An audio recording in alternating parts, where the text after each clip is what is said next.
You're listening to the Options Insider Radio Network, the home of the Options Podcast. For more quality options programs, visit theoptionsinsider.com or search for Options Insider Radio Network in your podcast provider of choice. Listeners can also access all of our programming through our mobile app available in the iTunes and Google Play stores. Select programs are also available via live stream at mixlr.com/options-insider. That's mixlr.com/options-insider. Don't forget to follow along with your favorite programs and submit your own questions for the hosts at twitter.com/options, stocktwits.com/options, facebook.com/theoptionsinsider, or via questions at theoptionsinsider.com.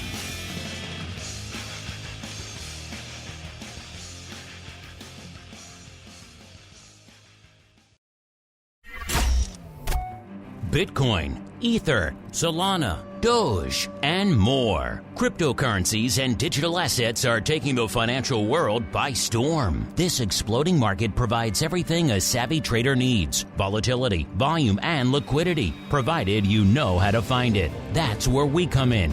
Welcome to the Crypto Rundown. Each week, we'll break down the latest trading activity, trends, and developments throughout the world's leading crypto derivatives markets. If it's moving the crypto markets, then you'll find it on the Crypto Rundown. The Crypto Rundown is brought to you by Amberdata. If you're entering the digital asset class, you'll need access to granular on-chain and market data from multiple venues to power research, trading, risk management, and compliance. Amberdata delivers comprehensive data and insights into blockchain networks, crypto markets, and decentralized finance, empowering financial institutions to apply traditional finance methods to digital assets. Amberdata eliminates the infrastructure setup, integration challenges, and maintenance headaches to access digital asset data, reducing cost and time to market to enter the digital asset class. Learn more and download their digital asset data guide at www.amberdata.io. Now it's time to dive into the exploding world of crypto derivatives. It's time for the Crypto Rundown. All right, everybody. That music means we are back once again. It is Monday. It is time to talk a little bit of crypto derivatives. Yes, it is time for the Crypto Rundown. My name, of course, Mark Longo from the optionsinsider.com. Reminding you of three things here at the top of the show. First off, like what you hear. This show, anything else we do here on the network, throw some likes, a star, a comment. It really does help new people continue to discover the world of options and indeed crypto in these crazy times. B, if you're just listening to the Crypto Rundown, what are you doing? There's a whole freaking network waiting there for you to sink your teeth into, including a lot of great educational content for a lot of you who are, let's say, crypto native, maybe coming to the world of options for the first time. Then check out Options Bootcamp, Options Playbook Radio, the strategy block segment of the Option Block. A lot of great educational content for you to sink your teeth into over there on the network. And speaking of sinking your teeth into stuff, if you want to sink your teeth into more, you have a lot of questions about options and crypto and derivatives and maybe the intersection they're in, well, then our pro Q&A sessions outside of this show are pretty much the only other place I can think of where people are really answering those questions in great detail. I just had another great guest dovetailing the world of crypto and volatility and derivatives last week on the pro Q&A. More coming up this week. So, of course, where do you go to get access to all that fun? TheOptionsInsider.com/pro, the place to go to kick the tires and light the fires out there. You get access to 2+ episodes a week, as well as a pro podcast feed. Gives you 250 episodes sitting there waiting for you the second you hit that button. Great giveaways, live streams, all sorts of fun over there. TheOptionsInsider.com/pro. Speaking of fun, let's see who's joining us for a little bit of fun on the old Crypto Rundown today. I am pleased to welcome back our old buddy, Mr. Greg Magadini from Amberdata. He liked it so much a couple of weeks ago, he had to come back. Mr. Greg, welcome back to the Crypto Rundown. It has been forever, sir. Thank you so much, Mark. I'm really happy to be here. There's a lot going on, so it's great to be back on here. Yeah, you picked a good time to come in to chat some crypto, so let's get to it, listeners. Let's kick things off with the Bitcoin breakdown. It's time to explore the latest trending activity, trends, and developments across the world's leading crypto market. It's time for the Bitcoin Breakdown. All right, everybody, welcome to the Bitcoin Breakdown, the portion of the show where we break down all the action in the world's leading digital asset. Yep, we're talking about the big dog, which is Bitcoin, looking a wee bit bigger even than it was last show. Last show, we were already north of 34,000, 34,350 to be precise. And you might have said, how much higher can we go in the interim? Well, the answer was quite a bit. Coming into the start of the show today, we're a little bit shy of 37,000, 36,800, right around the time we commenced operations here on the show. The high came last week on Thursday, almost 38K, 37,926. The low came pretty much during our show last week, 34,350. That was pretty much the low on the week. So a lot of interesting stuff to unpack out here, including Mr. Greg, a whole bunch of upside. So let's start there. What is catching your eye out there as the rising tide of Bitcoin continues to lift all of the crypto boats, sir? Yeah, definitely a lot of enthusiasm. One of the things that's really interesting to me is just the elevated level of implied volatility across this term structure. Right now, we have a variance risk premium in the 7-day maturities of about 11 points. And so 7-day implied vol is about 52%, whereas 7-day realized about 41%. And what's interesting is if I look at sort of the year-to-date term structure, we're in the, call it, the upper 80th percentile of elevatedness. And so the market is really, options traders are really willing to pay a premium for some of this exposure right now. And what we're seeing is a lot of call side exposure, no surprise there. But people's spidey senses are essentially positioned in a way that we're going to get some sort of positive news catalyst around this ETF, likely earlier than January. And so that's how people are positioned. Yeah, ever since these rumors started flying, Mr. Greg, it has been just fast and furious upside across the board. Let's break some of that down now, listeners. Of course, all of these analytics we're talking about coming at you courtesy of Greg and the team over there at Amberdata. You want to kick the tires and light the fires. You know where to go, amberdata.io, the place to go to begin your journey to the dark side of crypto volatility. If you did that, you would see, listeners, let's look at the broad spectrum of vol. We'll even throw the weeklies in. Why not? Everybody's obsessed with weeklies right now, so we'll go 7-day as well. We'll add to the weekly party. We'll join the fun. Why not? 7-day vol out there in Bitcoin right now at about a 53. We didn't talk about it on the show last week, so we don't really have a frame of reference to compare it to, but that's hanging out not that dissimilar from what we're looking at on the standard metric of vol, which is 30 days, listeners. The 30-day vol in Bitcoin right now at a little bit shy of 55, about a 54.70. That's up slightly from what it was this time last week. We're at about a 54.30, but not even half a point. It looks like you're really mostly treading water out there. You go a little bit farther out, though. You go out about 6 months on the curve, and it seems like last show is when vol kind of topped out, at least for the near term here. 61 3/4 is where we were on the show. That's a decent amount of vol for Bitcoin right now. Coming in a little bit, still frothy, still a 59, about a 59.4, but coming off those lofty, nearly 62 levels on the show last week. Let's do the same thing for the skew, listeners. We'll start weekly, and then we'll work our way out on the weekly skew, which, again, I know a lot of you folks are obsessed with all things 0-day now and SPX and others, so inevitably that spills over into the crypto conversation as well. On the show last week, we were still biased to the upside, about a positive 7. That is still the case, if a little bit less so this week, almost 5.5 to the upside this week. So again, still biased to the positive, still biased to the upside, but maybe not quite as lofty, not quite as effervescent as it was this time last week. Same deal if we go a little bit farther out, if we go out to the monthly skew. We're at about a positive 5 right now. That compares to almost a positive 7 on the show last week, about 6 3/4. So again, still biased to the upside, still biased to the calls, but a little bit less so than compared to last week. Same deal if you go out all the way 6 months on the skew. Last week it was a positive 10, which again is pretty lofty, is pretty robust. Coming in a little bit, maybe some saner, calmer, cooler heads prevailing out there on the 6-month curve. About an 8, actually an 8.3 when we kicked off the show. That puts it down about 1.7 points. In terms of the OI, what's open for size out there on Deribit this week on the Bitcoin options? And looks like both the calls and puts gaining a wee bit since our last show, which makes sense. Our last show is right at the beginning of the month. Usually post-expiration, we see a lot of OI come off. Takes a while to replace that.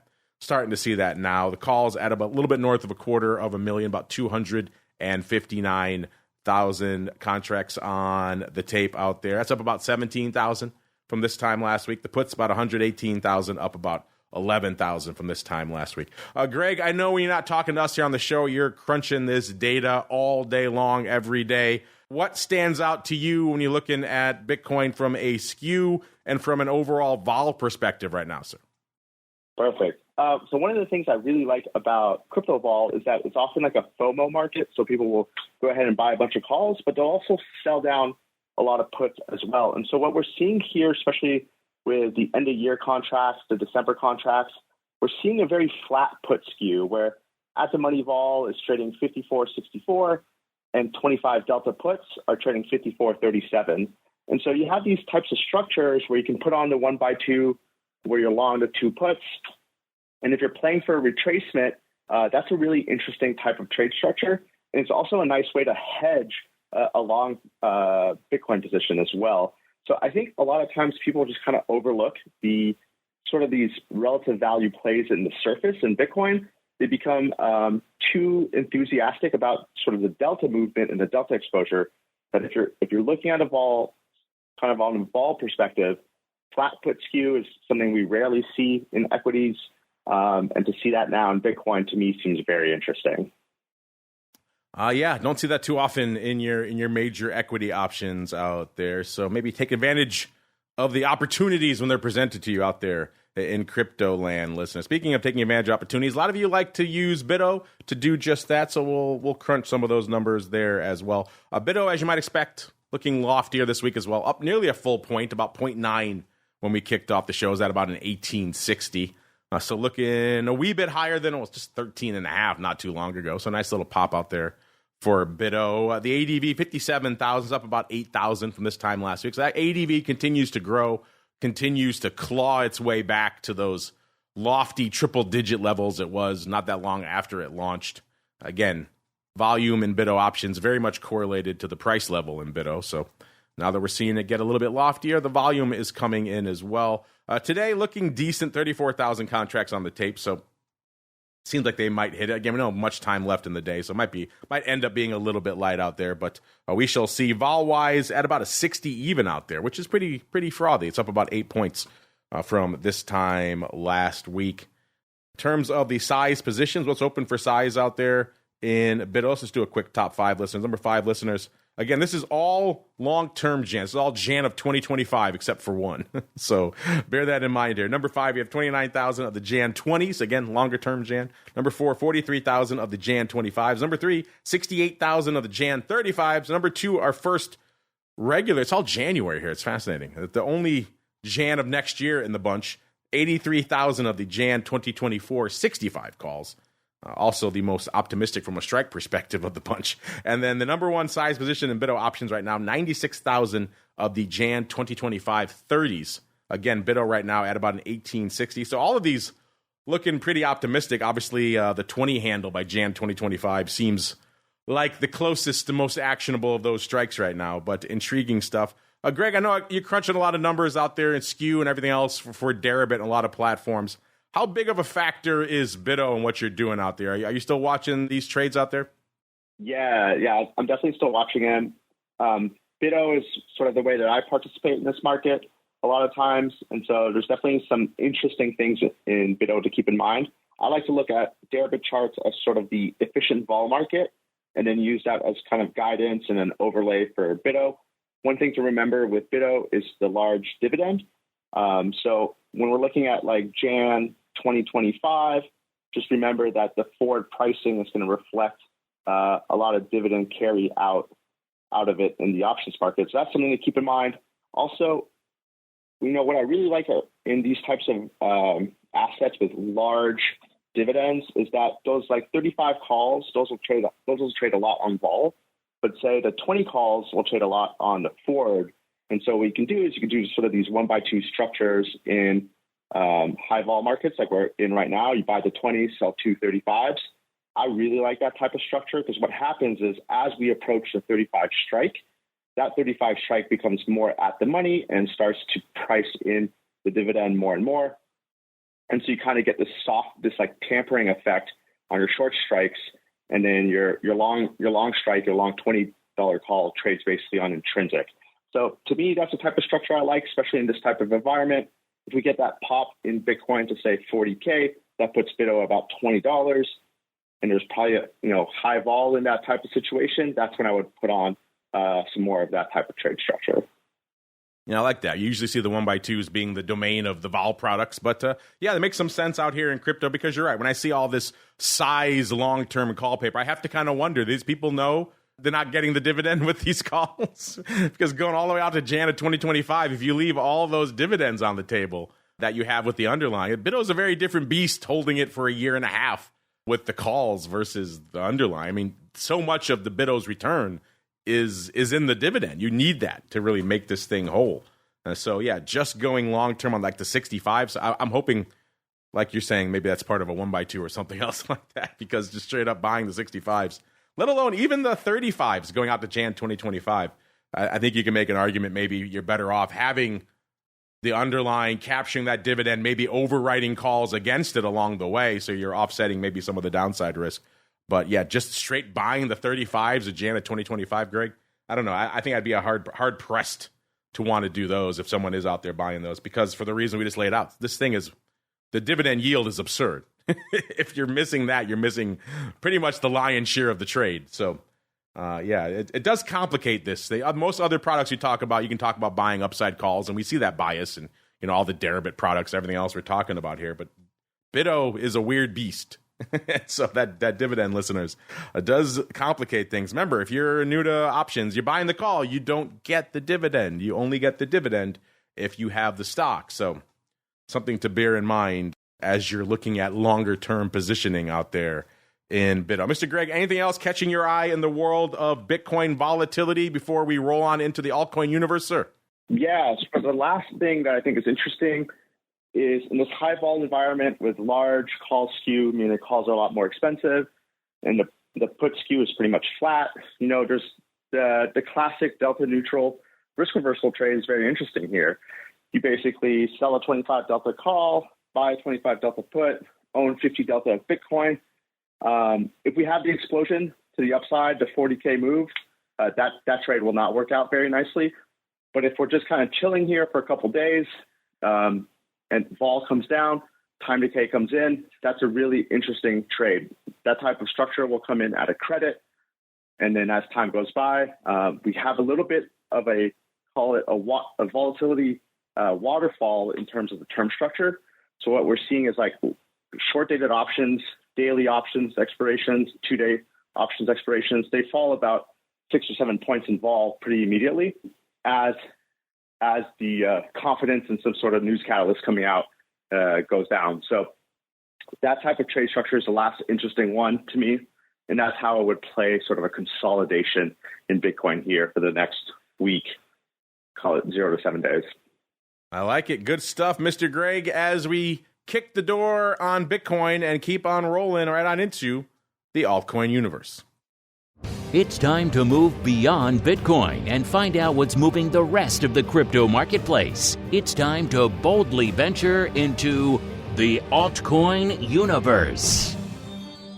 All right, everybody, welcome to the altcoin universe, the portion of the show we break down everything lighting it up out there, aside from Bitcoin, except for right now. I lied, listeners. We can't avoid Bitcoin when we're talking about the top 10 from a market cap perspective. It would be a very short list if you left Bitcoin off the top there. Number 10, once again, it's still Tron. Obviously, this whole list is just getting lifted. It was around 8 to 8.5 for a while, billion to break into the top 10.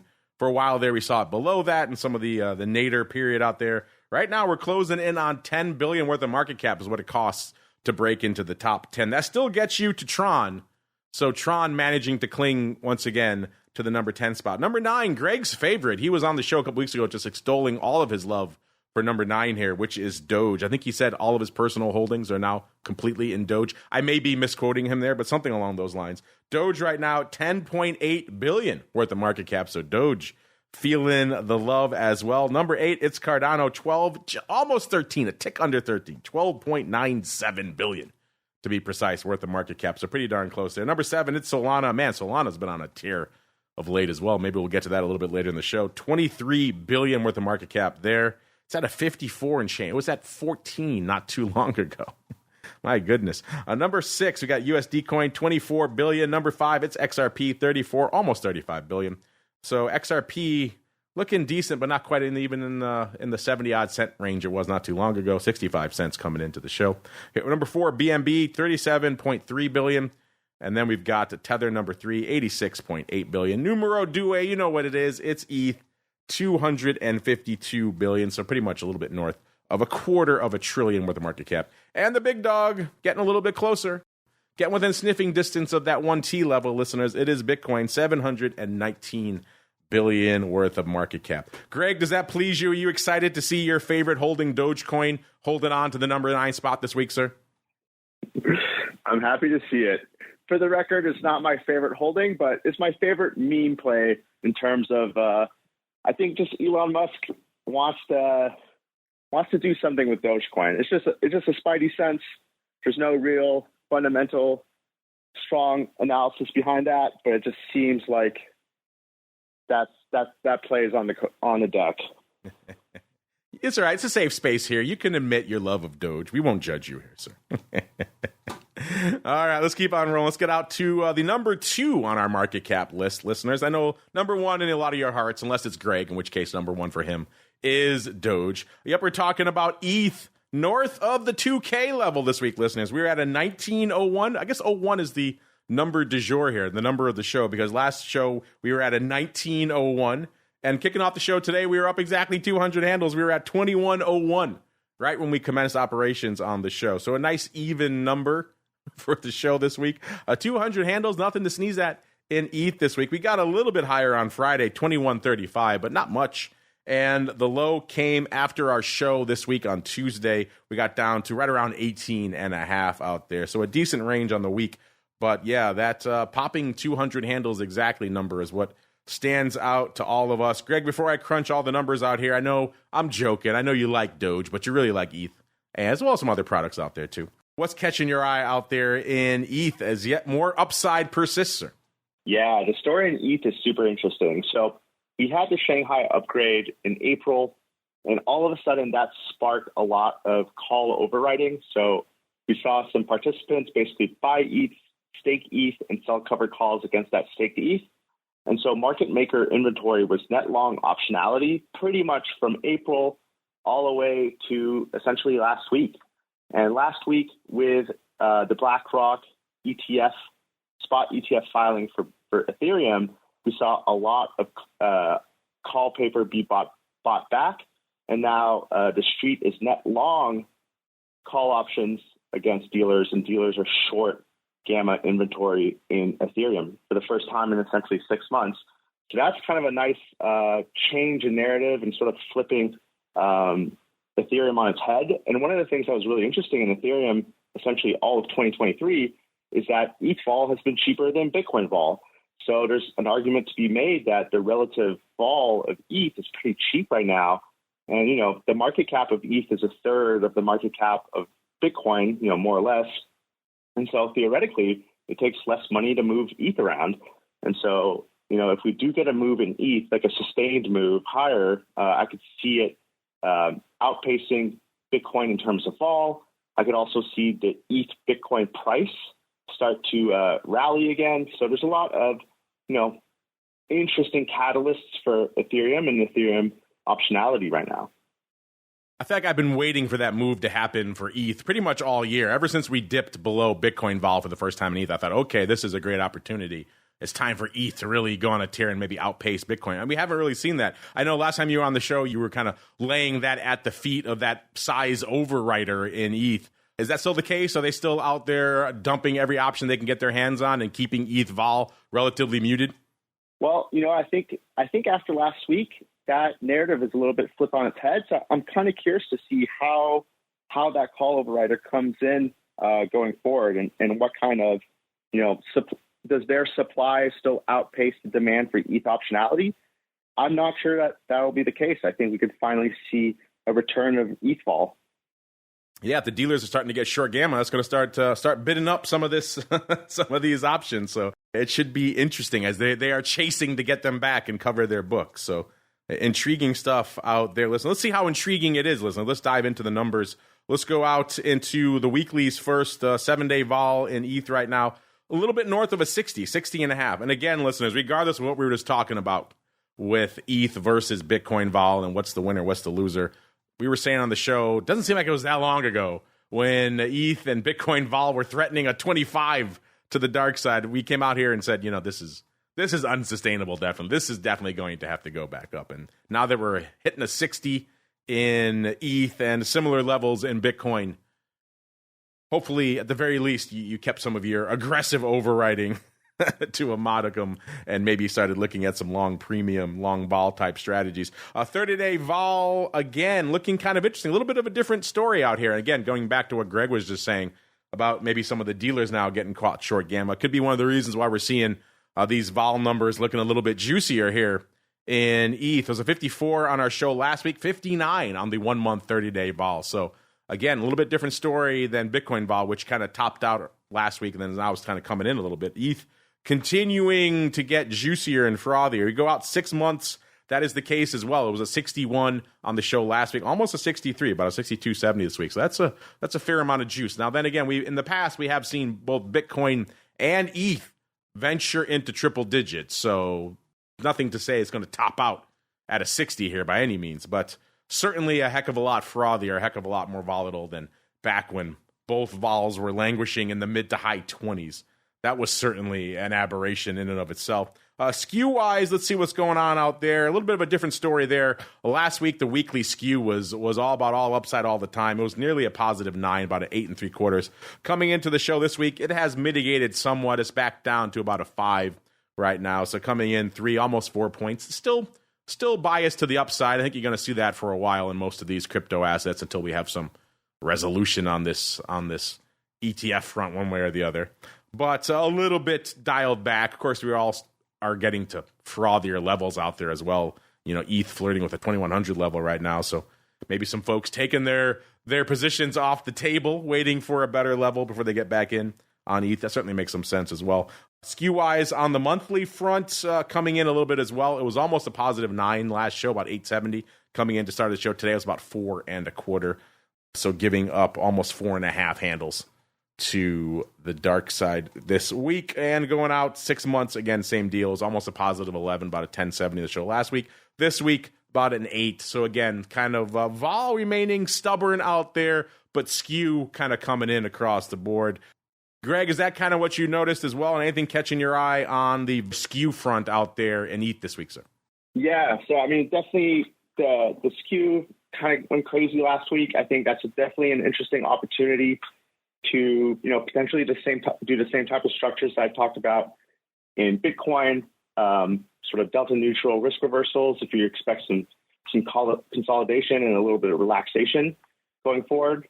Otherwise, in terms of flat put skew, those are also kind of interesting structures as well to take advantage of. Interesting skew across the board here, listeners. Let's see what's open for size out here on the Deribit front for ETH, and then we'll explore some of the rest of the altcoin universe, which, man, has been exploding to the upside over this past week. ETH, in terms of calls, you got about 2.34 million open on Deribit right now. It's decently sizable, up about almost 100,000 this week, about 90,000. Puts getting up over 1 million as well, right? Just a little bit north. 1.02 million calls, 1.02 million puts open on Deribit this week. That's up about 112,000 as well. So puts, at least OI-wise, outpacing calls a little bit this week, which is kind of interesting. Still hanging out at almost that 2.5 to 1 level, which ETH has been hanging out for a while now. But Mr. Greg, I think a lot of the other interest and fascination out there in the crypto space right now has to be in just some of the rest of the altcoin universe, including what's coming up here next. Solana, almost a 55 when we kicked off the show, 54.66. Just last week, it was right around a 40 handle, a 40.30.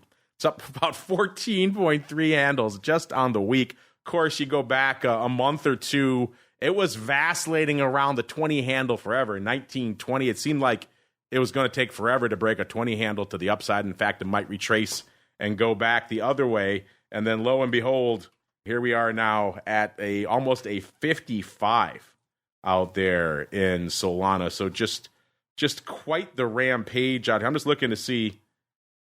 Yeah, we were at a 15 handle in June. We were at a 19 handle and change in September, as recently as September. We didn't break the 20 handle again till the upside until late September. So you're talking, most of October and now November, where we've just had this crazy upside rally. Greg, I know in the past you've kind of washed your hands a bit of Solana, like a lot of people have. We don't really talk about it as much on the show here, but this upside move is starting to make the options discussion a little bit more intriguing, sir. What do you think? Yeah, absolutely. I mean, we used to collect Solana data when Deribit had Solana options and Delta Exchange had Solana options. So we have all that data still if people want to analyze sort of Solana fall surface, historically speaking. And then Deribit does plan to add option markets for Ripple, Solana, and Matic in the near future. So I think these types of markets will come back to the fall space. It'll be really interesting. As far as sort of spot analysis, I don't follow that crypto so much, so a little bit outside of what I look at. But once we start getting those vol markets back, I'll be interested to start dissecting Solana vol surface again. You're right. We kind of had an embarrassment of Solana data for a while. Then obviously FTX happened, kind of put the kibosh on all that for a bit. But now with it 55 and people seemingly getting behind it again, at least for the near term, maybe there's an argument for Solana options again. Certainly a better argument than XRP, Greg. I love the robust options market on a product that's trading sub $1. That cracks me up. But intriguing stuff nonetheless. I know there's XRP fans out there. I know a lot of you here in the States especially are waiting for the moment where you can kind of sink your teeth back into good old XRP and all of its glory. Looking a little bit less glorious this week. It's kind of the one crypto that's kind of bucking the trend out here this week in the altcoin universe. It was 71 cents on the show last week, about 65 this week, down a little over 6 cents on the week. So this has kind of been the trend for XRP for a while. Good news comes out. Everyone gets all frothy and hot and bothered in the crypto space. They drive XRP up to somewhere probably in the low to mid 70 cent range, and then it kind of gives up the ghost again. So let's see if XRP can break the cycle. I know for a lot of you would like to have it in your hot little hands or indeed your crypto accounts. So maybe the options are the way you'll have to go. This gets back to our how cheap is too cheap conversation from a few weeks ago, listeners. Would you buy an option for, let's say, 20 odd cents on a crypto that's already trading 71 cents? Or is the underlying itself the option at that point? That's where some people get a little bit dubious. Let's move on to Greg's favorite. I think he said earlier in the show his favorite crypto asset of all time. I may be reading between the lines there, but favorite of all of them, it is Doge. 7.5 cents last week, 7.6 cents this week. So it continues to claw its way up slowly but surely out there. I'm joking, of course, but there is probably something to Elon's ongoing love affair with Doge. What drives it, who knows? I think he just likes the absurdity of it, like a lot of people do. But for whatever reason, it manages to cling to its value and manages to cling to number 9 in the market cap, and it continues to do so this week. A Litecoin, maybe I overstated when I said XRP is the only thing that's given it up the ghost, because Litecoin kind of bucking the trend a little bit as well this week. Last show was almost a 74, about 73.86.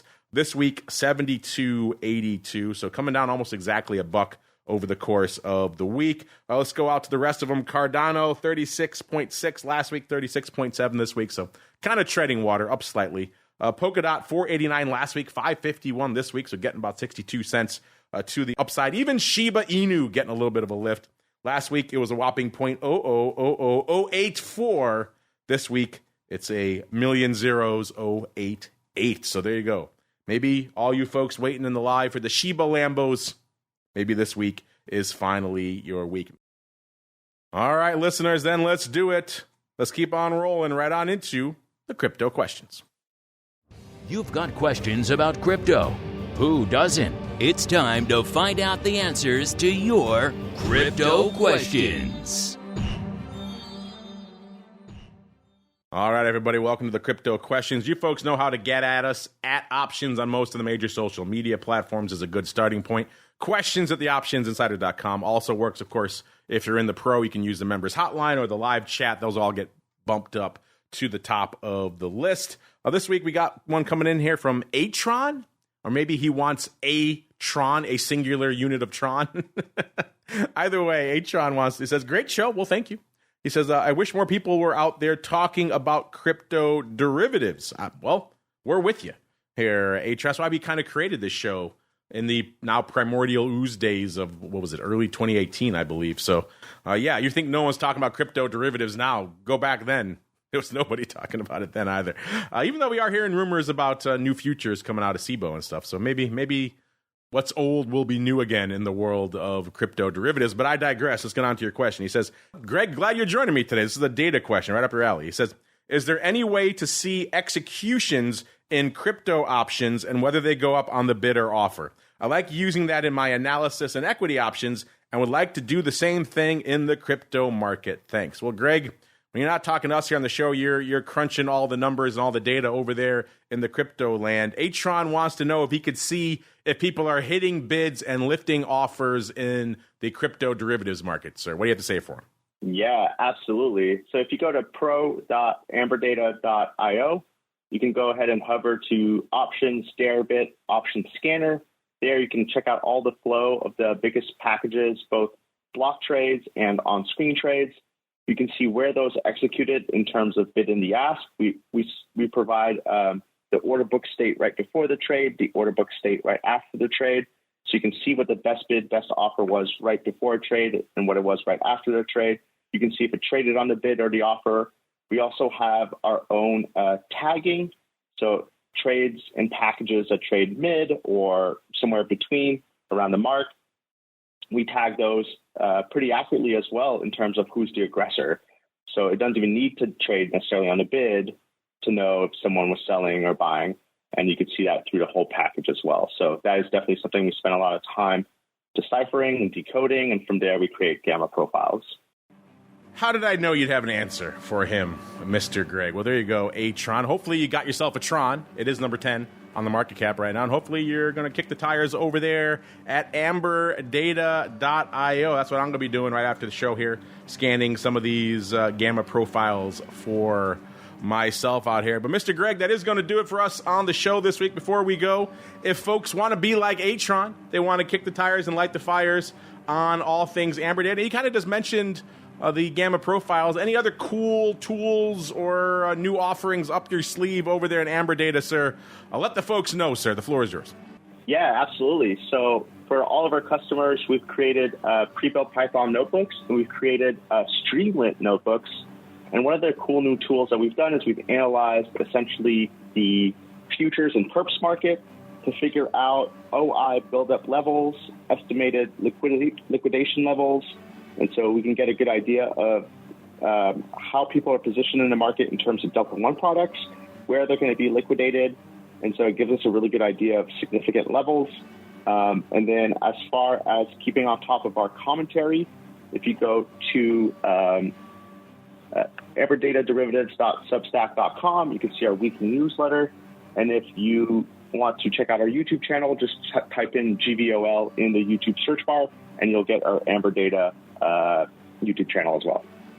There you go. A lot of great places to stay on top of everything they're cranking out there. Make sure you check out, if you haven't as well, listeners, their newsletter over there on the old Twitter. There's a lot of great, fascinating data out there.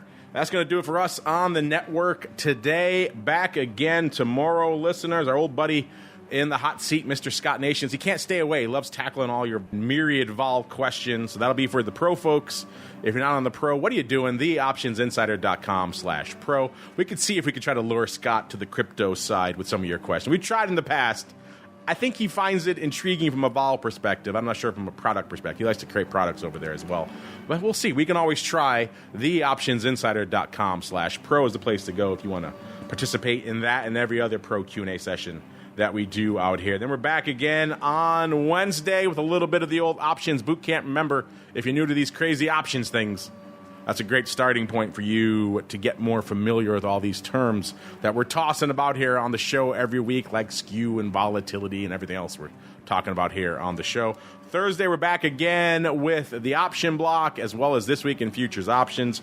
This Week in Futures Options, a.k.a. TWIFO show that does touch on the listed crypto derivatives over there at CME from time to time. So if you're intrigued on the futures and options going up there on the crypto front, make sure you're checking out This Week in Futures. Options Friday, we break it all down on volatility views, and then we come back one more time for all you pro folks for a little bit of the old options oddities.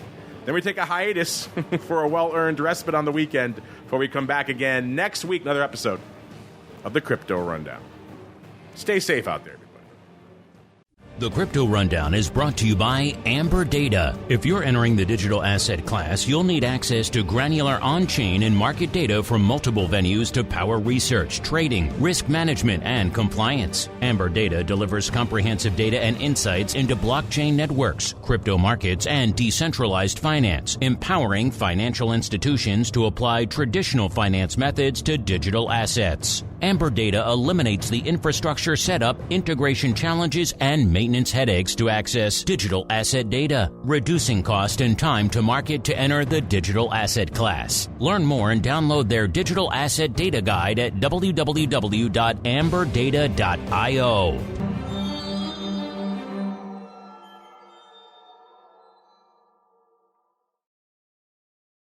You're listening to the Options Insider Radio Network, the home of the Options Podcast. For more quality options programs, visit theoptionsinsider.com or search for Options Insider Radio Network in your podcast provider of choice. Listeners can also access all of our programming through our mobile app available in the iTunes and Google Play stores. Select programs are also available via live stream at mixlr.com/options-insider. That's mixlr.com/options-insider. Don't forget to follow along with your favorite programs and submit your own questions for the hosts at twitter.com/options, stocktwits.com/options, facebook.com/theoptionsinsider, or via questions at theoptionsinsider.com.